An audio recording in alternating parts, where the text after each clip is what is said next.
మనం అద్దెకి ఎవరింట్లో ఉన్నామనుకో, ఇంటి యజమానితో దెబ్బలాడతాం. మేక కొట్టినెవరు, బట్టలారనెవరు, ఇది ఎక్కడ గొడవ అంటాం. మనమే ఇంటి యజమాని అయ్యామనుకో, మేక కొట్టినందుకే దెబ్బలాడతాం. అవురా, ఎంత గొప్పవాళ్ళం మనం. నువ్వు అద్దుకుంటే యజమాని మేక కొట్టద్దంటే నీకు బాధ.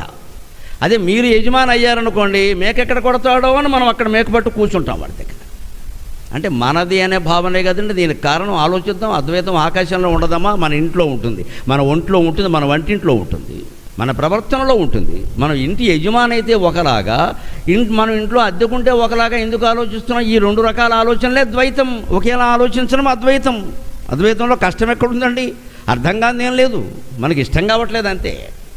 ఎందుకంటే మనకి ద్వైతం బాగా ఇష్టం. ఎందుకని హాయిగా మన దాన్ని మనం ఉండొచ్చు, అందరినీ భేదించవచ్చు, అందరినీ విభిన్నంగా చూడొచ్చు, అందరితోనూ దెబ్బలాడచ్చు, బోడు కాలక్షేపం. అందరూ ఒకటే అనుకుంటే దెబ్బలాట ఉండదు. దెబ్బలాట లేకపోతే మనిషికి సుఖం ఉండదు, ఉండలేడు. అలాగా ఏదో ఒకటి పీకాలి, లాగాలి. అందరూ ఆ ముహూర్తం అనేదాన్ని ఖచ్చితంగా పాటించాలి. ముహూర్తానికి పెళ్లి కొడుకు నిద్ర లేవడం కాదు, ముహూర్తానికి జీలకర్ర బెల్లం అక్కడ పెట్టాలి. అంటే దానికి అనుగుణంగా మిగిలిన తంతులు ఎలా సర్దుకోవాలో అలా సర్దుకోవాలి. ముహూర్తం అంటే 48 నిమిషాలు లెక్క.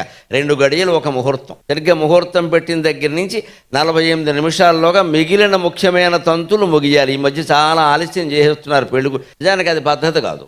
48 నిమిషాలు లెక్క. ముహూర్తం అంటే అర్థం అది. ముహూర్తం ఒకటి తెలుసుకుందాం దయచేసి. ముహూర్తం ఎప్పుడో రండి, వాళ్ళని ఏదో 30 ఏళ్ల పాటు కాపురం చేయిస్తుంది అనుకోవడం పొరపాటు. ముహూర్తానికి అంత సీన్ లేదు. అనవసరంగా పురోహితులు అనద్దు.